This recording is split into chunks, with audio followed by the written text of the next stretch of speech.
In continuation of the first video, I welcome you to the second video in understanding as to what is referred to a normal behavior in school children and the signs and symptoms of abnormal behavior. The learning outcome at the end of this video is to comprehend the normal behavior of school children, recognize the signs and symptoms of abnormal behavior among school-going children. What is considered as a normal behavior in school children? Normal behavior in school children depends on the age appropriateness of the child. There's no yardstick for normal behavior. It is influenced by parenting styles and upbringing of children. The child's behavior is considered to be normal if it is developmentally, socially, culturally appropriate and not harmful to the child. School children tend to break rules and sometimes also violate them. Being rebellious at times is normal with school children as they want to show that they are capable of managing themselves. Testing limits is how they learn about themselves and the world around them. The repercussions of violating the social norms or the rules teaches them the important life lessons. However, at times, behavior problems can be a sign of a more serious issue due to various reasons like the parenting style, single parent, working parents, school ambience, peer influence, teachers, curriculum, health, lack of friends, boredom, bullying, etc.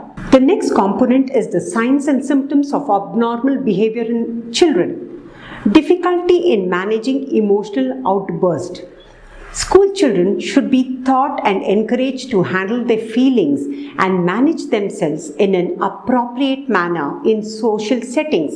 If they cannot control their temper, frustration, or displeasure in an age-appropriate manner, then they could be having an underlying emotional problem.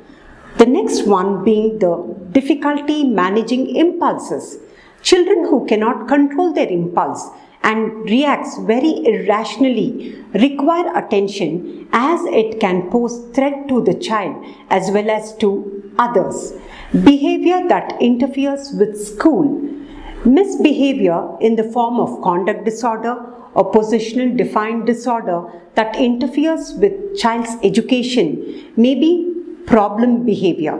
Children who damage and destroy school property when involved in fights in classroom or at playground, asked to leave the classroom, difficulty in completing the assigned task are the warning signs. Behavior that interferes with social interaction. It's a common for children to have squabbles with peers and friends, but it will be considered as a problem only when it prevents them from having friends. Therefore, children should be encouraged to develop and maintain healthy relationship with their peers and friends. Self-injury or talk about suicide. Children who hurt themselves by banging their head, cut himself or herself, or any other form of physical injury should be referred to mental health specialist. Further, a child who often talks about suicide or contemplates requires professional help. Moving on, let us try to understand about mood changes. Children whose feelings often oscillate from grief or withdrawal for a period of 1 or 2 weeks or persist for a longer period of time with severe mood swings that cause problems in their interpersonal relationship with either immediate family members, at school or in social circle. The next component being the intense feelings. Children who are overwhelmed by fear for no apparent reasons, sometimes with a pounding heart, rapid breathing, undue worries or intense fears that obstructs their daily routine and activities. Having understood the signs and symptoms and the reasons for abnormal behavior in school children, it is very important to evolve strategies to help children handle them and have a smooth transition in their behavior in the following video.